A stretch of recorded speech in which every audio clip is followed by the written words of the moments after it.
चंदनवन में रहने वाला बंटी का परिवार अपने बेटे कबूतर को चिड़िया दिखाने ले जाता है। बेटा बंटी चिड़िया को देखता है और देखता ही रह जाता है। माँ, मैं शादी करूँगा तो इसी चिड़िया से करूँगा। मुझे ना कुछ पूछना है ना ही कोई बात करनी है।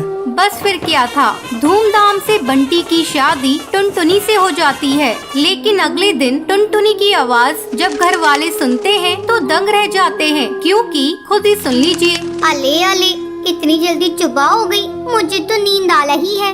टुनटुनी, ये कैसे बोल रही हो तुम? ठीक तो हो ना?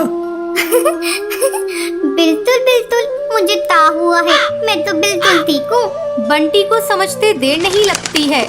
जिस टुनटुनी की चूचू आवाज वो सुनना चाहता था वो तो तोतली निकली। अब क्या था, बंटी सर पकड़कर बैठ जाता है। तभी उसकी माँ वहाँ आ जाती है। अरे बंटी बेटा, बहू को क्या हुआ? तुम लोग परेशान से लग रहे हो, सब ठीक तो है ना? बंटी कुछ बोलता उससे पहले ही टुनटुनी बोल पड़ती है। अरे चाचू माँ, कोई बात नहीं है, ये तो बिला वजह ही परेशान हो रहे हैं। अरे ये तो तोतली है तोतली, मेरे तो भाग्य ही फूट गए। तुझे ही तो लड़की की सूरत देखनी थी, देख ली। अब जीवन भर करो मेला बाबू मेला सोना। अरे माँ, तुम भी मजाक कर रही हो। मैं अपने दोस्तों के सामने से कैसे लेकर जाऊँगा? बंटी को परेशान देखकर टुनटुनी हंसती है और कहती है, अले आपको परेशान होने की जरूरत नहीं है, मैं चुपला कर लूंगी आपके दोस्तों के सामने। मेरे पापा भी मेले को चुपलाने को बोलते थे। बंटी और उसकी माँ को टुनटुनी का आइडिया अच्छा लगता है। अगले दिन बंटी और टुनटुनी बंटी के दोस्त के घर जाते हैं, जहाँ बंटी टुनटुनी को समझाकर जाता है उसे चुप रहना है, चाहे जो हो जाए वो एक बूंद आवाज नहीं निकालेगी। बस क्या था, सब खाना खाते हैं। बंटी के दोस्त की बीवी टुनटुनी से उसका नाम पूछती है। तभी बंटी बोल पड़ता है, टुनटुनी नाम है भाभी इसका।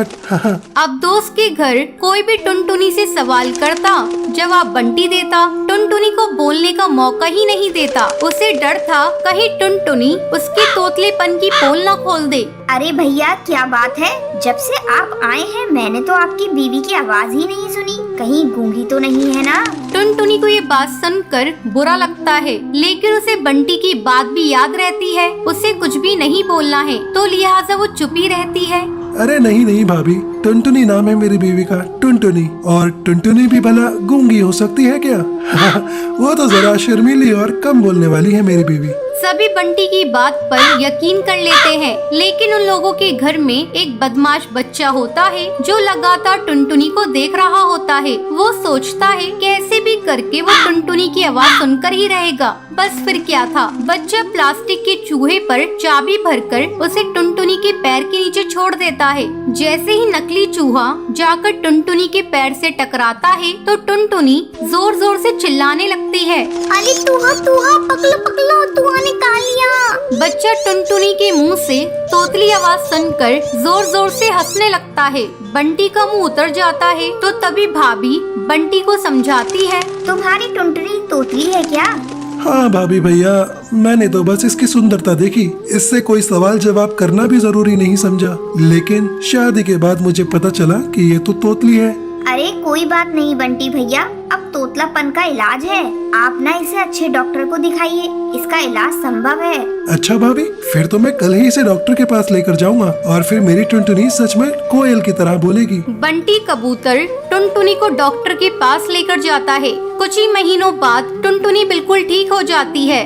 बंटी जी, आपका बहुत बहुत शुक्रिया। आज आपकी वजह से मेरा तुतलानापन दूर हो गया और मैं अच्छे से बोल पा रही हूँ। अब वो तीनों एक साथ खुशी खुशी रहते हैं। एक जंगल में जलेबी बेचने वाली टूनी चिड़िया रहा करती थी। वो बहुत ही ज्यादा लालची चिड़िया थी। जंगल के सब पक्षी उससे ही जलेबी खरीदते थे। एक दिन टुनटुनी चिड़िया टूनी चिड़िया की दुकान पर आती है। अरे टूनी चिड़िया, जरा 1 किलो जलेबी देना तो। अरे टुनटुनी बहन, 1 किलो जलेबी में आपका क्या होगा, थोड़ी ज्यादा लीजिए। अरे नहीं टूनी चिड़िया, वो मेरे घर पर मेहमान आ रहे हैं, मुझे तुम्हारी जलेबी बहुत पसंद है, इसलिए। वैसे कितने रुपए हुए?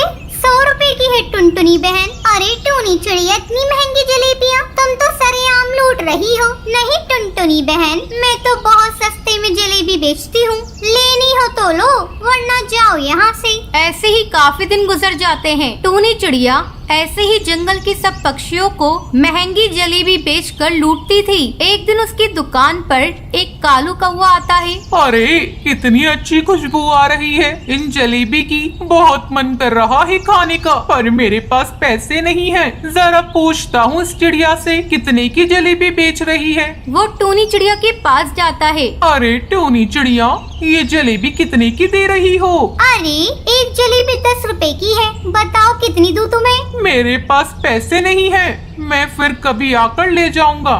वाह जी वाह, इतनी देर से क्या कर रहे थे यहाँ पर खड़े होकर? मेरी जलेबियों की खुशबू सूंघ रहे थे। लाओ 10 रुपए दो मुझे। टूनी चिड़िया, तुम ये क्या कह रही हो? मेरे पास पैसे नहीं है। टूनी चिड़िया कालू कौवे को परेशान करने लगती है। तभी वहाँ पर बबली कबूतरी आती है और 10 रुपए के सिक्कों को खनखनाती है। टूनी चिड़िया, तुम्हें पैसों की खनखनाने की आवाज सुनाई दी? हाँ बबली कबूतरी, मुझे पैसों की खनखनाने की आवाज सुनाई दी, इससे मैं क्या करूँ? टूनी चिड़िया, जैसे तुम कालू कौवे से अपनी जलेबी सूंघने के पैसे मांग रही थी, मैंने ऐसे ही पैसों को खनखनाकर तुम्हें पैसे दे दिए। अब टूनी चिड़िया को अपनी गलती का एहसास हो जाता है और वो आगे से लालच करना छोड़ देती है।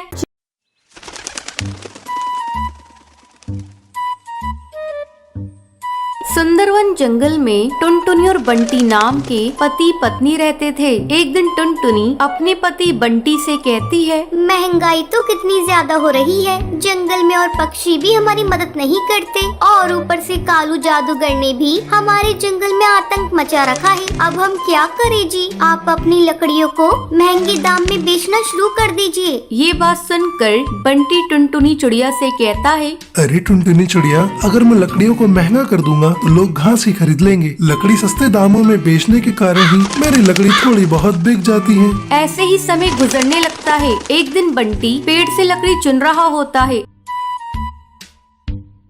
तभी पेड़ के अंदर से एक जादुई चिड़िया निकलती है। वो बहुत रो रही होती है। उसे रोता देख बंटी उस चिड़िया को अपने घर ले आता है।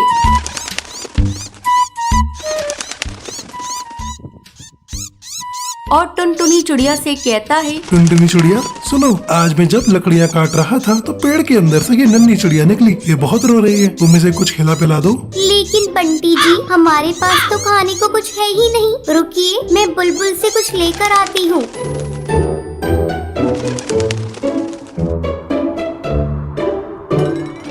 तभी टुनटुनी चिड़िया बुलबुल से चावल दाना लाकर उस चिड़िया को खिला देती है और दाना खाकर वो चिड़िया सो जाती है। अगले दिन बंटी जी, हम अब इस चिड़िया को मिट्ठू तोता को दे आते हैं, क्योंकि हमारे पास इतने पैसे और दाना नहीं है जो हम इसको पाल सकें। ठीक है ठीक है, जब ये उठ जाएगी तो हम इसको मिट्ठू तोता को दे देंगे। थोड़ी देर बाद टुनटुनी इस चिड़िया को जैसे ही उठाती है, उसके परों में से सोने और हीरे की अशर्फियाँ गिरने लगती हैं। ये देखकर टुनटुनी हैरान हो जाती है और जल्दी से बंटी को बुलाती है। बंटी जी जल्दी आइए, ये देखिए, इस बच्ची के पंखों में से सोने और हीरे की अशर्फियाँ गिर रही हैं। ये देखकर बंटी टुनटुनी चिड़िया से कहता है, ये चिड़िया तो जादूगरनी है, अब हमारी सारी मुसीबत दूर हो जाएंगी और अब तो हम इसका ध्यान भी अच्छे से रख सकते हैं। ऐसे ही दिन गुजरने लगते हैं।